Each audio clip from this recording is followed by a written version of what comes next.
By this, what I mean is that there are several different schools of thought as to how occlusion should be accomplished for our patients. And as you look at this particular representation of the United States, you see that there are certain stars that we have placed on the eastern seaboard, one out in the Ohio region, one in the Minneapolis, Minnesota region. We have a couple of stars down in the Florida region, Southern California, and a few stars up in the Seattle, Washington area. We put these stars there because these stars represent the geographic locations of certain men who are leaders in the field of dentistry and occlusion and who have devised their own techniques and concepts of occlusion and the way patients' occlusions should be treated. And you see down here is a big question mark. Here we are in Houston. And the question mark in your mind might be, well, what exactly do we do? Which man do we follow?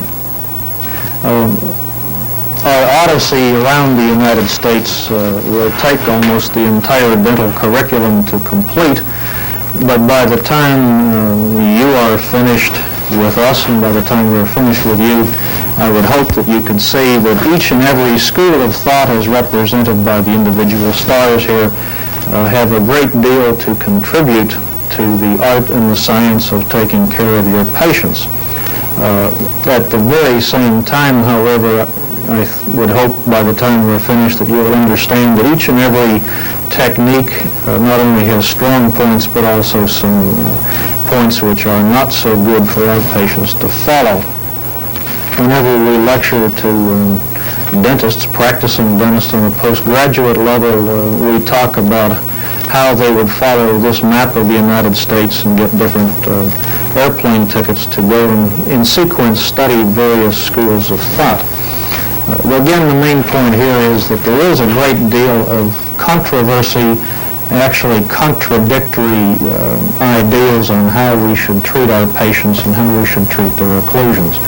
Again, hopefully by the time we're finished, this confusion will no longer exist in your minds.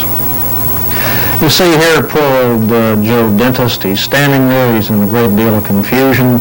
The very first question you have in occlusion is where should teeth come together?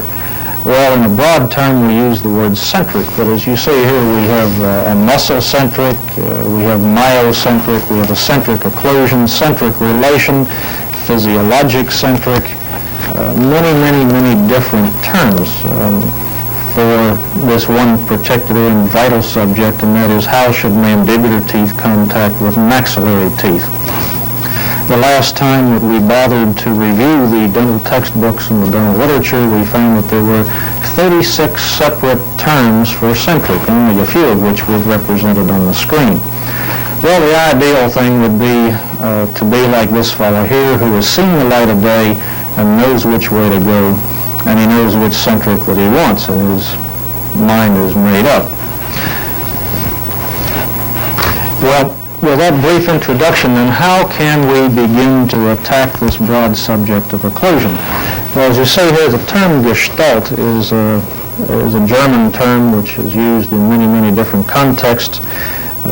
Basically, what we'll be using this for is the Gestalt approach to studying occlusion, which you're being introduced to right now, is an attempt to outline in broad form for you all of the various clinical and basic sciences and the information pertinent thereto, which is important for you to have a grasp of so that you can apply this, again, clinically to the art and science of taking care of your patients.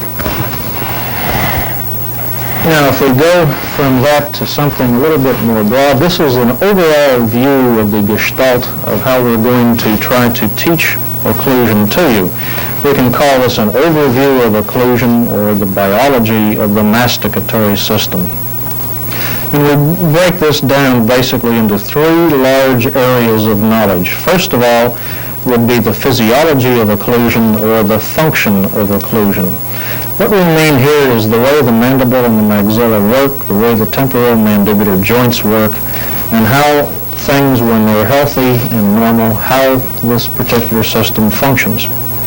And then the second broad category of information which is necessary to master, we have entitled The Pathology of Occlusion, or if you wish, Dysfunction of the Masticatory System. And in here we will list and categorize for you and help you to be able to understand, recognize, and diagnose what things can go wrong in the masticatory system.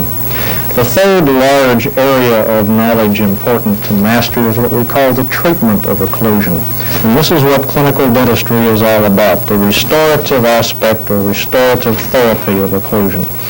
And again, you can see here that this is why the subject of occlusion falls under the broad term of restorative therapy.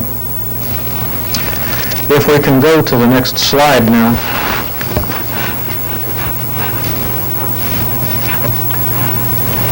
In slide form, we see the overview of occlusion, or the biology of the masticatory system, the three broad components that make this up. And today we will be getting into a great deal, the first aspect, the functional occlusion, or the physiology of the masticatory system. Now, under the physiology of the masticatory system, there are certain things which are important for us to understand. And as students early in your dental curriculum, it might be worthwhile to realize that many of the basic science, much of the basic science information which you're given is directly applicable to a complete and competent understanding of the masticatory system. First of all, a good thorough knowledge of the histology of the teeth and the periodontium, the histology of the muscles of mastication, the histology of the temporomandibular joint is vital. A good working knowledge of the anatomy of the temporomandibular joint, the muscles of mastication, and basically the anatomy of the entire masticatory system is exceedingly helpful when it comes to diagnosing dysfunction in the masticatory system. Some knowledge of neuroanatomy, physiology, and neurophysiology is also important. In the overall gestalt or understanding of occlusion, clinical sciences come into play. An understanding of growth and development of the masticatory system from infancy through to adulthood also is quite vital. A thorough understanding of dental anatomy and how the anatomy, the occlusal surfaces of teeth can influence movements in the mandible will be discussed later on. The guidance of the mandible and kinesiology and functional movements of the mandible we shall be getting into very shortly.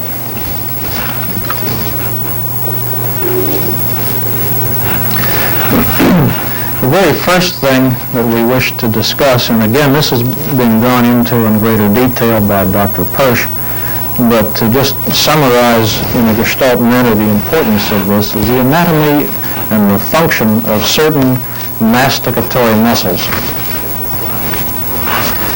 And when we talk about the anatomy of masticatory muscles and how the masticatory system functions, we must also think of the anatomy of the temporomandibular joint. And remember that the anatomy of the joint, the temporomandibular joint, is quite complex. The temporomandibular joint is classified as a ganglionodorsal joint.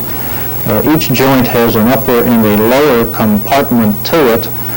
In a functional manner, the joint has basically two types of function. First is a rotary function, and second is a translatory function, as seen in the mid-sagittal plane on the diagram here. However, mandibular movement is far more complex than that, and it's quite difficult actually to categorize completely.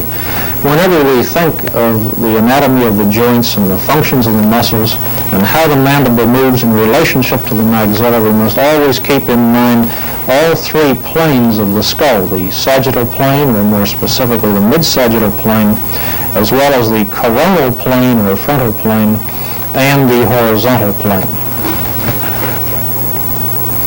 Now, we talk about the anatomy of the masticatory system.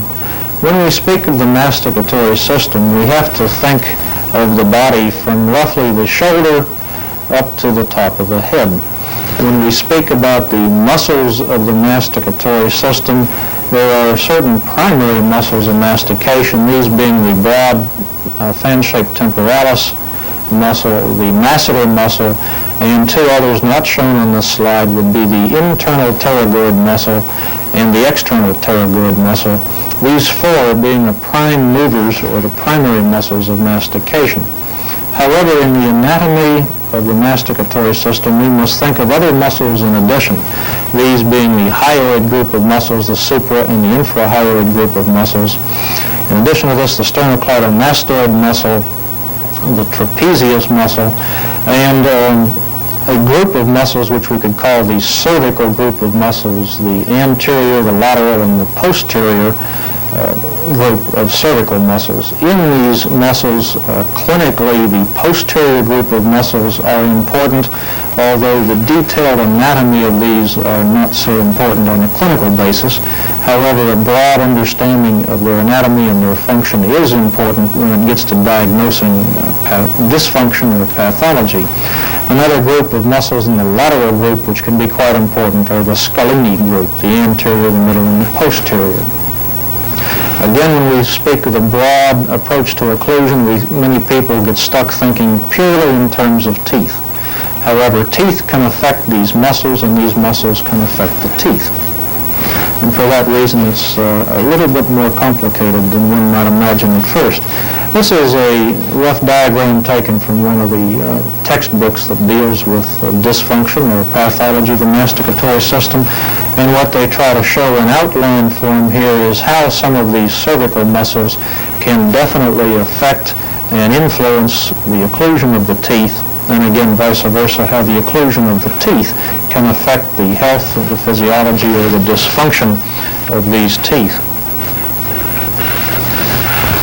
Now, the next thing that is of importance to understand is what we call neuromuscular physiology. Neuromuscular physiology is the broad term for the science, biological science, which involves the control, the movement of any particular part of the body. Obviously, in this case, we're speaking specifically of the mandible, the temporomandibular joint articulation. Again, Dr. Persh goes into greater detail on this, but from a clinical aspect, to reinforce his material, there are certain very vital, important factors for a clinician to know and to understand and to bring with him to the clinic to his patients who are in trouble. Very briefly, we have proprioceptive inputs from the teeth, the periodontium, the muscles, the ligaments, the bone, and the temporomandibular joint. All of these sources of information feed into the central nervous system. This information, once inside the central nervous system, eventually will get into the reticular activating system. Information comes higher into the cerebral cortex area. But to make things even more complicated is that we have areas of inhibition as well as facilitation in the central nervous system. And so it is not just merely a matter of how teeth come together and whether or not your filling has a high spot in it. It's far more complex than that. Information of that sort is fed into the central nervous system, where it is modified, influenced greatly by many other factors which are going on inside of the central nervous system.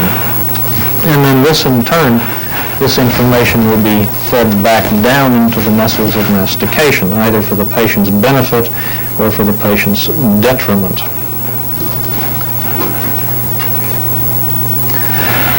Now then, what are we talking about in these terms?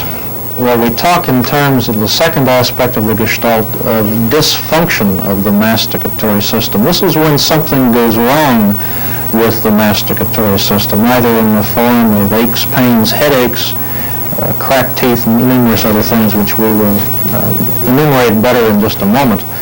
However, to emphasize the importance of neuromuscular physiology, it is merely not a bad occlusion which will cause dysfunction. It is almost always a combination of occlusion or malocclusion with what we call central nervous system tension. A combination of the two things is required to get our patients into dysfunction.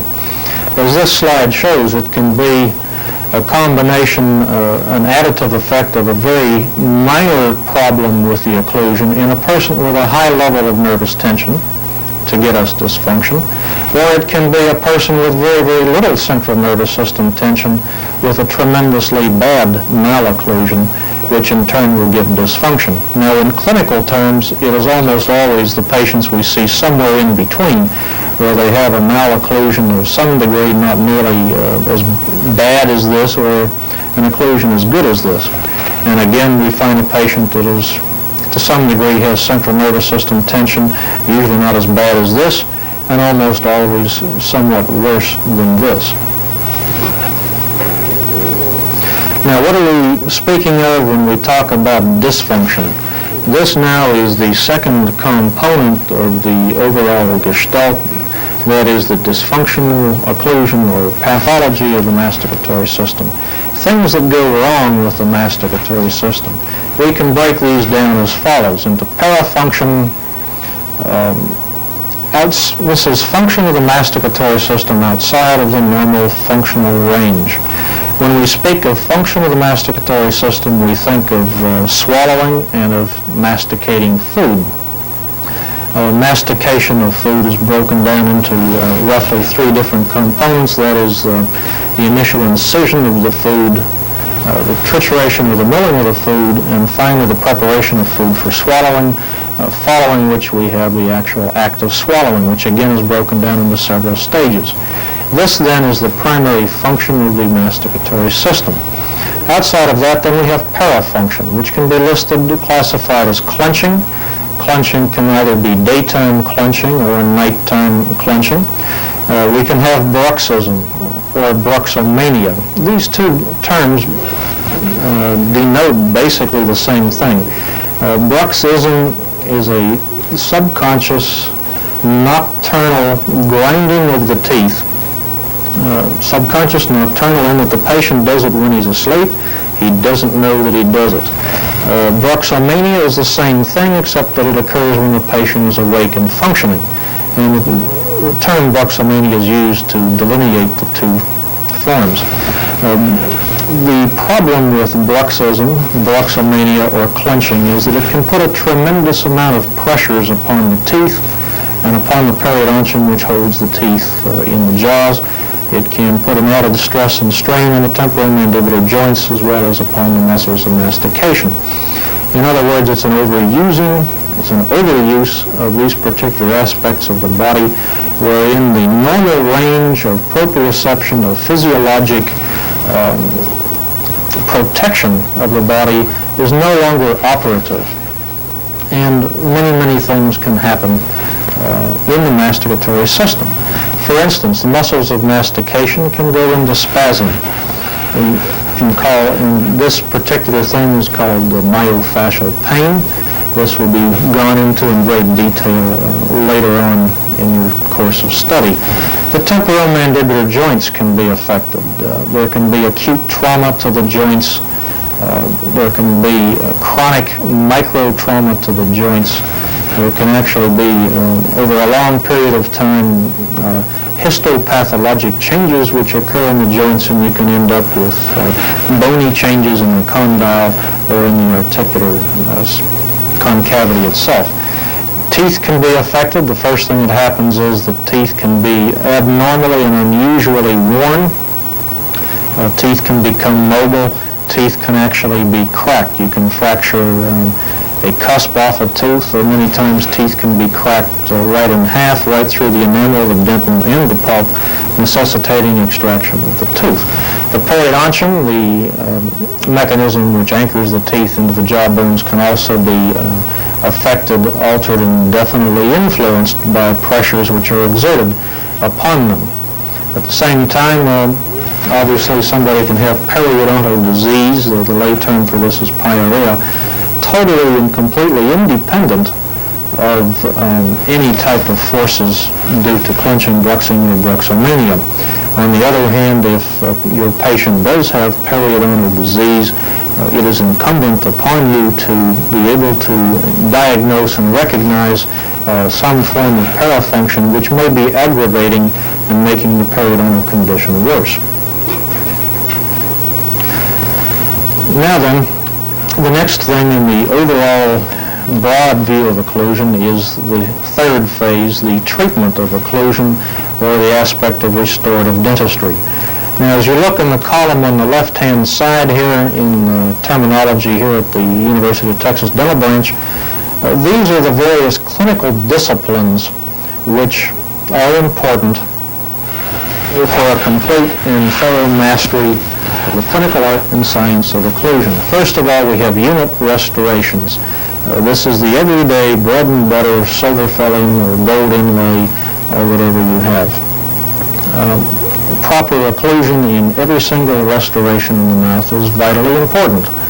But the only restorations in the mouth that do not include occlusion in them would be the surgical or gum line type of restorations. FMR, fixed multiple restorations, is important in occlusion also.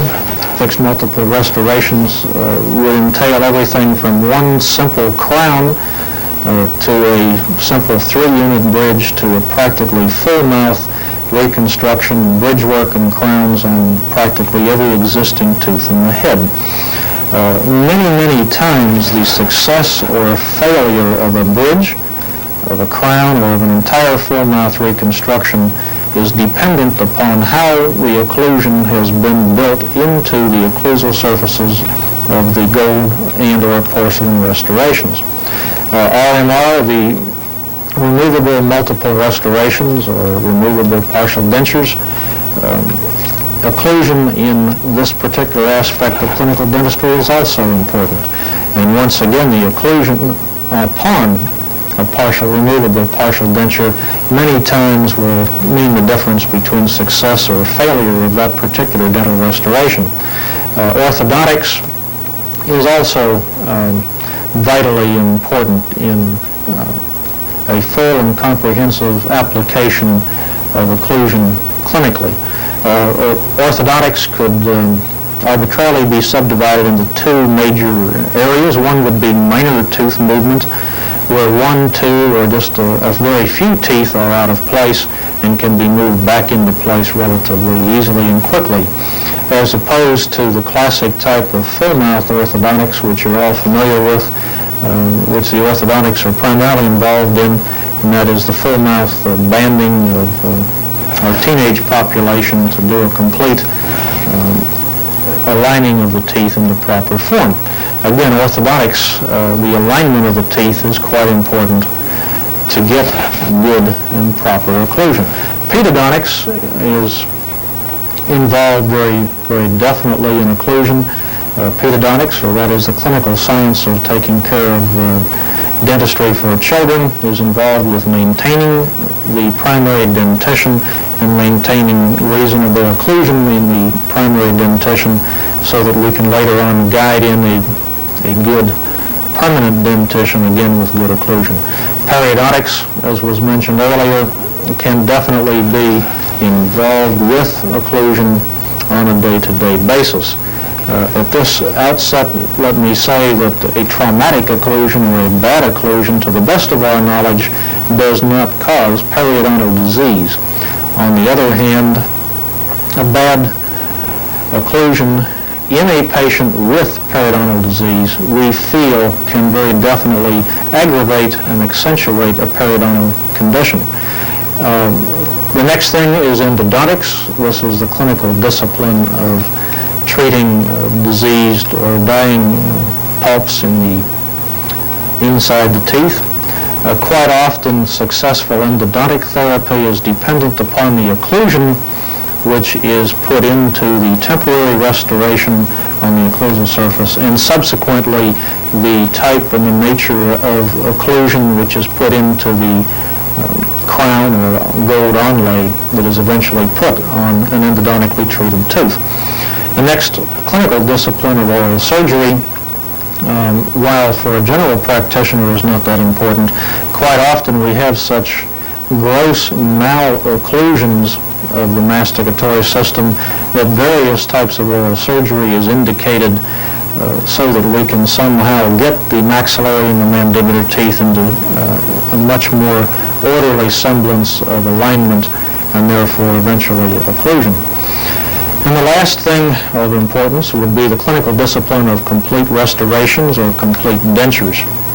We put this last down here because what we think of in terms of occlusion in complete dentures is, for practical purposes, as different as day and night from the type of occlusion that we wish to strive for and to obtain for patients who have some or most, if not all, of their natural dentition. So very briefly then, this gives you some idea that practically everything you do in the clinic has, to some degree, some bearing upon occlusion. Now then, we can come over here to this list of words and say, well, what do we do to treat the occlusion? Well, on the top here, there are various things we can do. We can make bite plates for the patients. We can do occlusal splints. There is a book in the library which deals strictly with how to make bite plates or occlusal splints. We might perhaps wish to treat the occlusion by doing a little spot grinding. Any of you who have a restoration in your own mouth have had spot grinding sometime in your life to make sure that a new restoration is not too high. Sometimes we wish to do a partial occlusal adjustment, and on the screen here we have abbreviated occlusal adjustment to OA. Occlusal adjustment is the clinical technique whereby we grind away or reshape part of the occlusal surface of the tooth to give it better function and better form and better fit. This can be either in the enamel or in amalgam or in gold, or if it's in a partial denture, in the chrome cobalt cast alloy. We can do a complete occlusal adjustment. We might wish to do orthodontics, either minor or major tooth movement.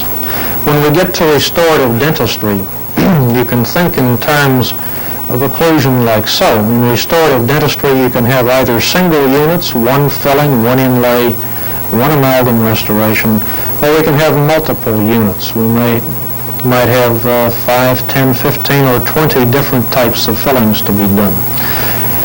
The restorations could either be fixed, they could be cemented, permanent gold inlays, onlays, or crowns. They could be removable partial dentures, or they could be a combination of fixed inlays, onlays, crowns, etc., along with upper and or lower removable partial dentures. Now, once we have this idea in mind, then the next thing we get down to is how do we get occlusion on the surfaces of our teeth? And this is, again, what the entire dental curriculum is all about. We mentioned them briefly here so that when you hear of these things later, you will be able to place them into proper perspective in your understanding of clinical dentistry. We can have cross-tooth balance, cross-arch balance. Sometimes we wish to have a cuspid rise for our patients, sometimes group function. As far as the techniques for treating a dentition which has many cavities and needs to have many missing teeth replaced, we may wish to use a long centric technique. We may wish to have functionally generated path. We may use a split cast technique. Transographics is another technique. Mathology, which is not on the screen, is another technique which may be used. Mathology has many different types or disciplines to it. The particular articulator which you will be using in dental school here is a fully adjustable articulator of a mathologic type.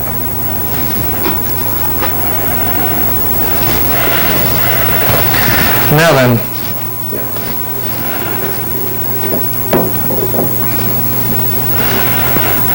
to briefly review the Gestalt concept, through the entire dental curriculum you will be studying various aspects not only of clinical science but basic sciences.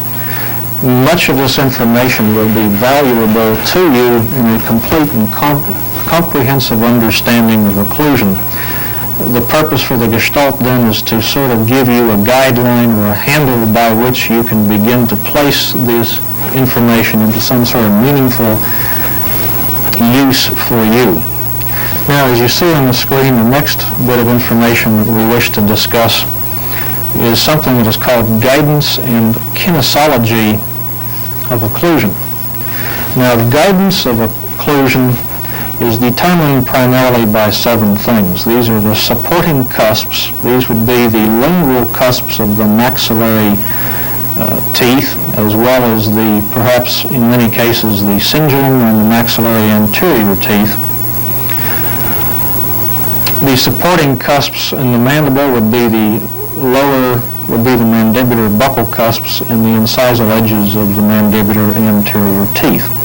The second of these 7 aspects of guidance would be the guiding inclines of the teeth, which we'll show you in a moment. The third thing is incisal guidance. The fourth would be the cusp angle. Fifth, the curve of Spee. Sixth, the plane of occlusion. And seventh, condylar guidance. On the screen here now, you see a slide taken from a rather classic article dealing with occlusion. And what you see here are the supporting cusps in the maxilla and the supporting cusps in the mandible. Now, the second component, the guiding inclines, you can see on the slide here, would be the guiding inclines in this aspect on the maxillary teeth and the guiding inclines down here on the mandibular teeth. The incisal guidance deals with the manner and the nature in which the 6 lower anterior teeth contact against the lingual incline of the 6 maxillary anterior teeth.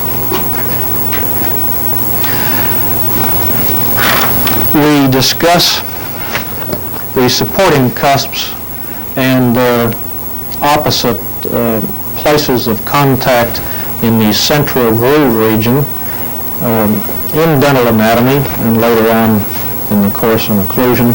And part of this teaching concept to get across to you the importance and the way these things to come together is in the cusp coloring exercise, whereas you see here the mandibular supporting cusps are colored in red, and the areas in the line of the central groove in the maxilla is colored like so, where these individual cusps will fall into place. The supporting cusps in the maxillary arch is colored in blue on this slide, and then conversely, the areas where they land in the line of the central groove in the mandibular cast is colored like so.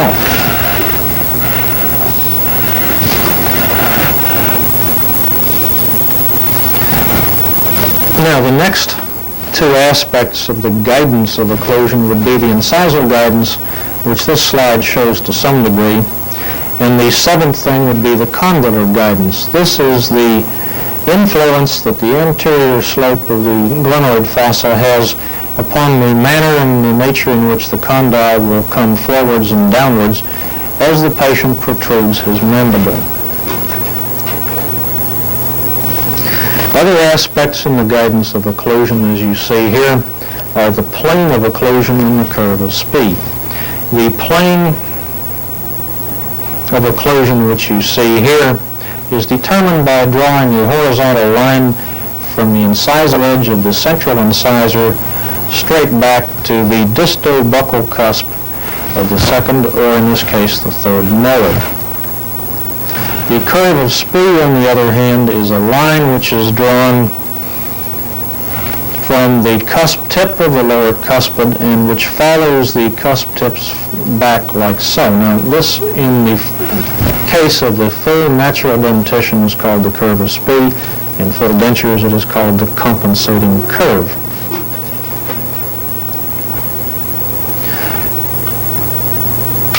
You can put all of these things together, not all of them, but a great many of these things you can put together into a formula which is called the Thielemann articulation formula, or the Hanau-Quint. This relates the interaction of the condylar guidance, the incisal guidance, the plane of occlusion, the curve of spee, and of the cusp angulation. This is rather useful in making full dentures. In the natural dentition, it has somewhat limited capabilities or application. On the other hand, there are certain things to be gained from this. In clinical dentistry, the incisal guidance can be changed to some degree. The curve of spee can be changed. The plane of occlusion can be changed. The cusp angle can be changed. However, the condylar guidance cannot be changed unless an oral surgeon or a plastic surgeon or a maxillofacial surgeon would go in and do some rather drastic surgery in this area of the patient. Except in extreme cases of pathology, this is not indicated or warranted, nor is it for practical purposes ever done. However, in terms of clinical dentistry, these other factors in occlusion can be altered and changed. And when you alter one, it has a definite influence upon the others. And this is the primary purpose for the Thielemann articulation formula or for the Hanau-Quint. Now, as to the kinesiology of occlusion, the term kinesiology refers to the art and the science of movement of a body part. This can be movement of a finger, a toe, a forearm, the entire arm, or obviously in a clinical situation for us as dentists, what we are interested in is the movement of the mandible in relationship to the maxilla. As you read in the textbook which accompanies these series of lectures, you will see in the book that the authors state that the movement of the mandible is so complex that it is quite difficult to put down in simple words how the mandible moves.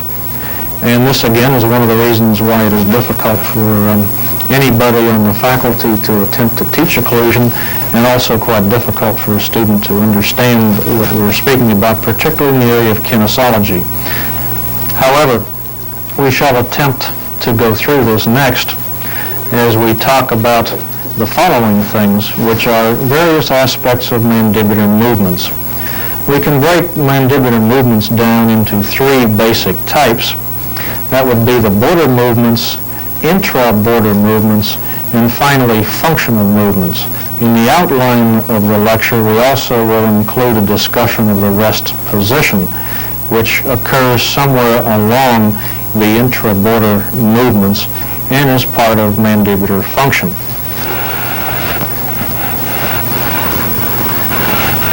This particular slide here illustrates a phenomenon which is called the Kristensen Phenomenon. What it means is that when the mandible is moved to one side, due to the anatomy of the temporomandibular joints, as the mandible is moved to the right side of the screen, as you see down here, this being an illustration of a patient wearing full dentures with wax rims. As the mandible is moved to the right side, the wax rims make contact on this side, and there is a definite space on this side.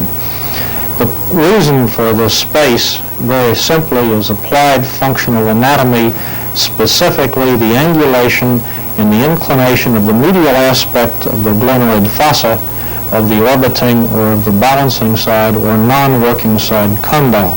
As the mandible moves this way, the condyle on the left side must drop down or else it would bang into a bony wall.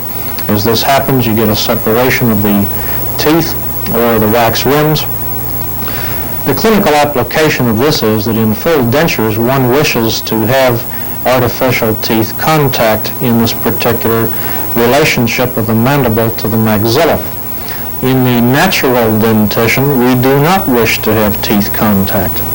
And you will find clinically sometimes that you're quite frustrated because we will have contact here in the natural dentition, and you may have to go to a lot of work to eliminate it. Whereas on the other hand, when you make a full denture, you may find that you have a lot of difficulty making teeth contact here where you wish to have them contact. Again, this is called the Kristensen Phenomenon in the frontal plane and is primarily dealing with the functional anatomy of the medial wall of the glenoid fossa. Another aspect of guidance of the mandible would be what we call here the curve of Wilson, a curve drawn through the cusp tips of the bicuspids or the molars, and you will end up with a curve like so, again called the curve of Wilson. Now to the border movements or the envelope of movement of the mandible. All articulating parts of the body have a range of motion and function. And obviously we wish to spend our time learning and understanding the extreme range of motion of the mandible as related to the maxilla. Now how do we go about studying and analyzing such a thing? Well, a simple way to do this in live patients or in patients which are put to sleep under general anesthesia or in cadavers would be to attach some sort of a scribing device to the lower jaw, like you see here in representative form, putting a pencil in the lower jaw and attaching a trace, a plate, to the upper jaw. This slide illustrates such a thing in a young lady.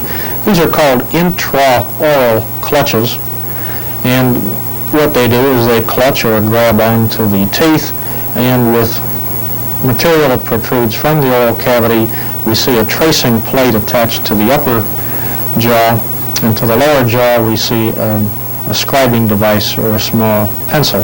When the patient opens and closes the jaw, you see that you get tracings put upon the black material.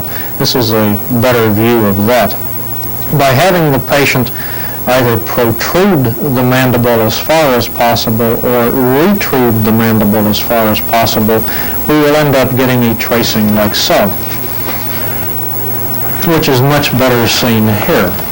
This particular tracing is a rather accurate representation of the tracing which you saw previously. Later on, in about 3 slides, we'll get into greater detail as to the meanings and the importance of the various lettering which we see on the slide here. Now, the top of that tracing, which you see, what it illustrates is the path through which the incisal edge of a lower anterior tooth will move in relationship to this aspect of a maxillary anterior tooth. When the mandible is retruded to its greatest extent, this point here on the lower incisor will go through a path like so, and then come forwards and then down, over, up, and as the patient protrudes the mandible to its maximum, this point again will come out like so. If you wish to understand it or to show it in a broader context, this diagram here illustrates how the incisal edge of the mandibular central incisor will move in space in relationship to bodily movement of the mandible in relationship to the rest of the skull. Now then, if we go to a slide taken of an enlarged hand drawing of this, we will now get into certain key aspects of these border movements of the mandible. This capital H here stands for the hinge axis of opening and closing of the mandible. The hinge axis of opening of the mandible will go from this point to this point here. At this particular point, the mandible can no longer open in a purely hinge rotary movement. The movement at this point is stopped by the temporomandibular ligament, which is a lateral thickening of the joint capsule. For the mandible to open any further, the condyles must now go into a translatory movement, and you see that now the mandible can open much further to its point of maximum opening here. From the point of maximum opening, if you then ask the patient to protrude the mandible will trace this particular outline here up to this point. And then as you ask, this is with the teeth together now, as you ask the patient to retrude the mandible, you will go through a tracing like this back to this point here, and eventually with more retrusion back to this point. Now, we should now turn our attention to these capital letters here. IC stands for the intercuspal position. The intercuspal position being synonymous with the term in the textbook we use, that is centric occlusion, or CO. These two terms in our course here will be used interchangeably and synonymously. The term back here, RC, stands for the retruded contact position. In simple terms, this means that as the mandible is retruded to its utmost, to the hinge axis of closure, and as the mandible is closed, eventually teeth will contact. That point there then is called the retruded contact position of the mandible. Synonymous with this in the textbook is the term centric relation, abbreviated CR. In addition to this, we have the line inside marked little h, which represents the path of habitual opening and closing of the mandible. Along this line, little h, we see an X here with a small r. This stands for the rest position. In the old days, we used to call this the physiologic rest position. As you will discover later on in physiology, there is no such thing as a fixed, immutable point where the mandible will hang loose slightly below the maxilla. This now we do understand is actually a range of motion somewhere from the teeth being practically together at this point of the diagram to somewhere down in this region. At any given moment when the mandible is at rest or at minimal physiologic activity, there will be a small space between the mandibular and maxillary teeth. On this diagram, that space is shown in here and is called the freeway space. If the mandible is closed any further to this point, obviously there is less freeway space. If the muscles are greatly relaxed, the mandible drops open, there will be a larger freeway space. The important thing to understand here is that the rest position is not fixed and immutable, but is variable from one person to another, and even more important than that, within one individual, the rest position will vary with many, many different factors. This is seen on the following slide entitled Factors Influencing the Postural Position, or the Rest Position. And there are conditions which can affect the masticatory system, such as body posture. If a person stands erect, sits, or lies down, or is in a semi-reclining position, this very definitely can affect the rest or postural position. Attrition on the teeth can affect the rest position. Factors which influence muscle tonus can also affect the rest position. Psychic tension, exertion, breathlessness, etc. can affect this. Again, back to the Gestalt and to understand the neurophysiologic importance in occlusion. A person, say, who wakes up on a Monday morning and is thoroughly relaxed after a nice, refreshing weekend might have what we call a rather slack jaw, in which case he had a rather large rest position in freeway space. And by Friday afternoon, after he's had a long, difficult week at the office or at UTDB, he may be a bundle of nerves and uptight, and the teeth are literally clenched together with no freeway space whatsoever. There are other factors also which can affect the freeway space, such as large horizontal overjet, compensatory lip posture, tongue position, etc. Again, while I've been discussing this, you've had a chance to read these things. Again, the main point is that the rest position is a variable thing. Now, we have certain information, certain numbers which we need to apply to the border movements of the mandible. Things of importance. First of all, this position here is called centric relation, or the retruded contact position. This point here being centric occlusion, or the intercuspal position. The 90% figure here means that 90% of the world's population will present with this type of an occlusal scheme and with this type of border movement arrangement. The other 10% of the population will have centric occlusion or the intercuspal position superimposed upon centric relation. And then we say that centric occlusion coincides with centric relation. Now again, 90% of the people, 90% of your patients in your clinical practice will present with two separate centrics. If you remember in the introduction and in the Gestalt, I mentioned that in the dental literature and in dental textbooks, there are at least 36 different terms for centric. Very simply, at least 90% of the population have two centrics, one here and one here. The other 10% of the population have one centric, and that is right there at centric relation. Two last things of importance are that the distance between the two centrics is an average of 1.25 millimeters with a range of plus or minus 1 millimeter, meaning that in 90% of the population, some of these people will have a small difference of about 0.25 millimeters between the two, where another equally small percent of the population will have a great distance between these two, somewhere in the range of 2.25 millimeters.